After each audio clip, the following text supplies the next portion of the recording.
vana tõrrel, miks ma kaagutamist ei kuule? Vara veel, ei hakka murele. Kuski. Liiga valge.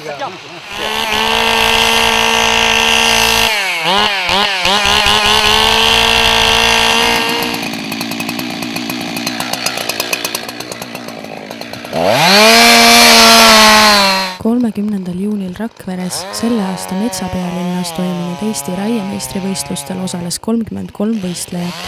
Võistluspäeva põnev avalöök oli langetamine, mis seekord toimus metsatingimustes RMK Langil Mõedaku spordibaasi lähedal. Langetati mänge, nagu seda tehakse ka tänavustel maailmameistrivõistlustel Valgevenes.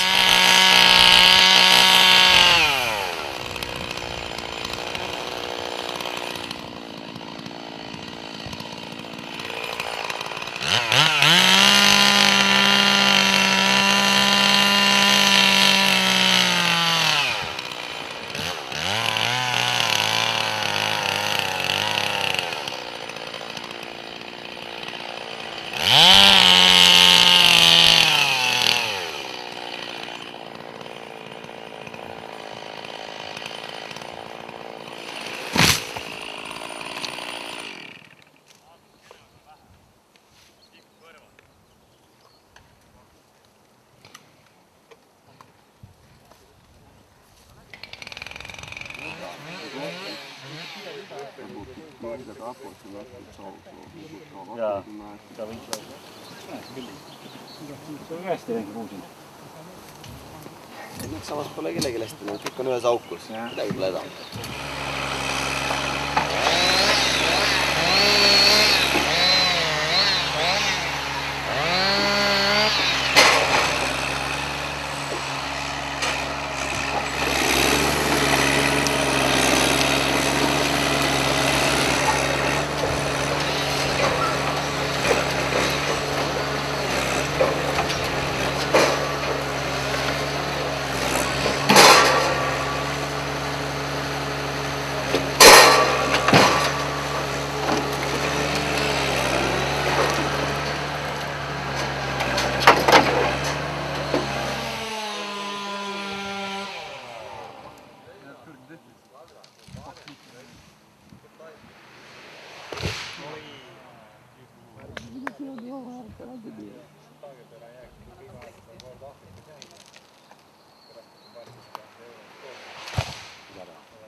Mees, kes näitas saeketi vahetuses kiiret aega 11.03 oli Valeri Turovitši aega. MM augusti lõpus peetakse just Valgevenes. See mees tahab kodu MM-il jõuda paremini. Teile välja pandud, tulge palun siia. Ja siis, kui te kõik siin koos olete, siis ma küsin teilt ühe küsimuse. Tõusvaid tähti, aga täna tuleb tõestada, et sellises konkurentsis, kui 5 riigi võistlejad on täna siin, tuleb ka Martinil oma parim teha. Et Martin Mutik Valga puust on asumas saeketi vahetama.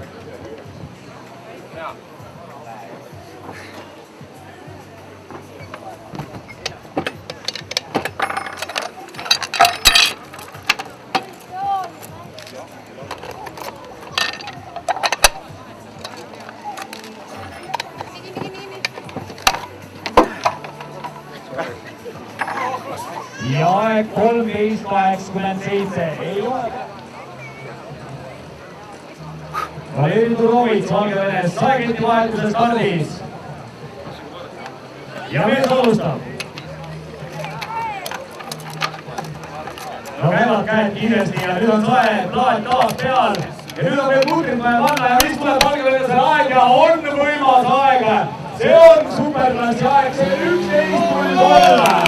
See on võimas aeg Valgevenelasele, 11.03.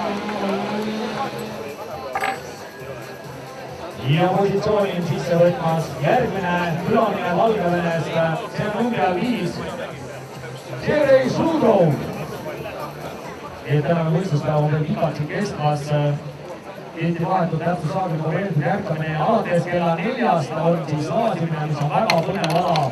Kui Valgevene alustab, nii et Valgevene teine number hetkel stardis ja kui kiiresti mehel käed käivad. Mees näitab head kiirus ja nüüd on mundrid kinni ja mis on aeg? See on tollal teine kohale, see on 9.30 on sellises oos on Valgevene poisile. No nii, mehed on enne...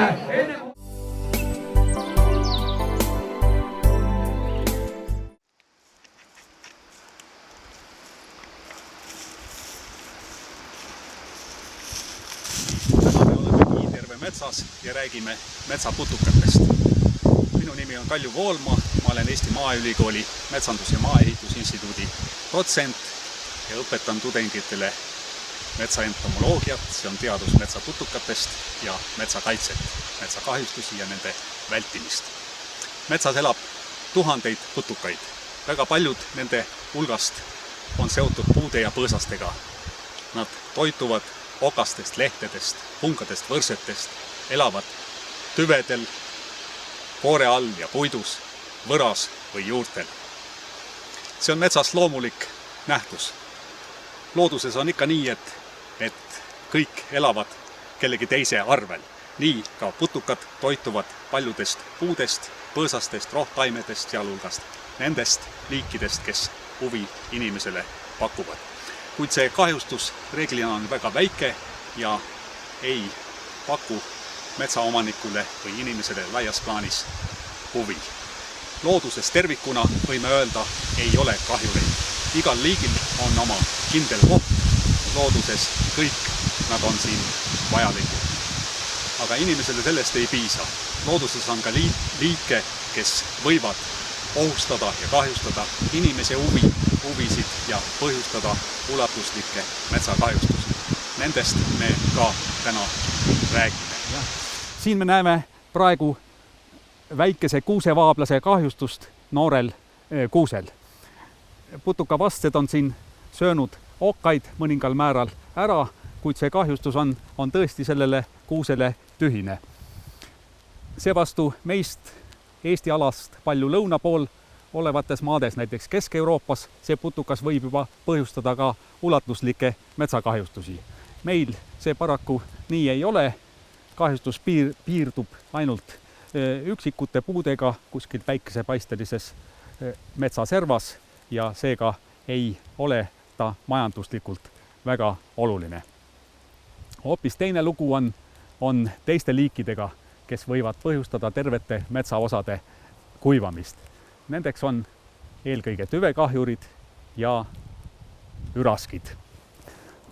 Sellist pilti, nagu me näeme siin metsaservas, võib näha paljudes paikades Eestimaa kuusemetsades. Terve grupp puid kuuskede kuusemetsaservas on kuivanud ja selleks põhjuseks on üraski kahjustused. Eestis on umbes 60 või natukene rohkem kui 60 üraskiliiki. Euroopas on neid üle 300 ja maailmas üle 6000. Aga üraskite hulgas on neid liike, neid ei ole kuigi palju küll, kes võivad põhjustada väga ulatuslikke metsakahjustusi. Ja üheks nendest on kuuse kooreürask.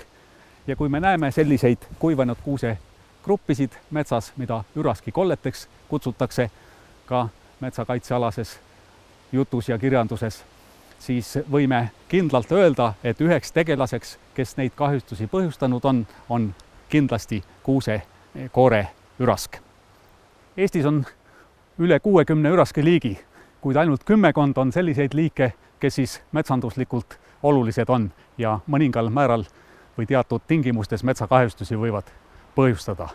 Kõige olulisem liik nendest on kuuse-kooreürask ja selle kahjustusi me ka siin praegu näeme. Kuuse-kooreürask on levinud kogu Euroopas, suuri kahjustusi on olnud Kesk-Euroopas, aga ka Kesk-Venemaal.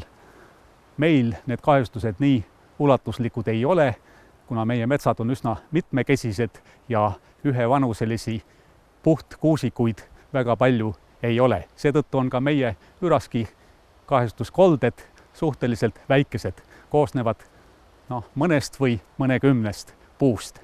See kahjustus siin on eelmise aasta kahjustus, praegu on üraskid siit ära läinud, asustanud juba uusi puid, selliseid puid, millede võra on täiesti roheline ja mida me eemalt vaadates ära ei tunne. Nii et üraski tõrje seisukohast selliste puude raiumine, nagu me siin näeme, kuivanud puude raiumine oluline ei ole. Need võivad siin seista.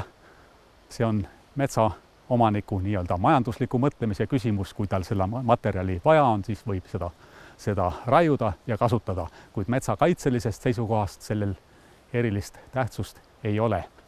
Kuuse-kooreüraski peamiseks sigimispaigaks on nõrgestatud või langetatud puud. Antud juhul on tegemist tormikahjustatud puuga ja siia on üraskid koore alla oma aude rajanud. Nagu näeme, neid on siin üsna palju. Isasmardikas siseneb koorde sisenemisava kaudu, rajab väikese laigukese või sööb tühjaks laigukese, mida nimetatakse paarituskojaks. Ja sellest samast sisenemisavast tulevad siia emasmardikad ja iga emane rajab omaette käigu, kuhu muneb siis munad, munadest kooruvad tõugud, kes siis närivad igaüks omaette käigu, nii et terve koorealune pilt või koorealune pind saab kaetud üraski käigu mustriga. Siin sellelt puult on praegu üraskid juba välja läinud, aga vaatame edasi mõnda teist puud, kus on tegemist veel värske asustusega. Nii, siin on nüüd tegemist värske üraski kahjustusega, kuuse-kooreüraski kahjustusega. Näha on, et putukad, kuuse-kooreüraskid veel toimetavad siin, tegutsevad. Kuuse-kooreürask lendleb kevadel, tavaliselt mai alguses. Lõuna-Eestis võib see mõnikord olla ka aprilli lõpus. Sellel aastal hilise kevase tõttu oli see mai keskpaigas. Siis ta rajab lamavatele puudele haude, muneb munad, sealt tulevad tõugud nukkuvad koore all. Noormardikad teevad küpsussööma koore all ja seejärel lendavad uusi puid asustama või lähevad talvituma.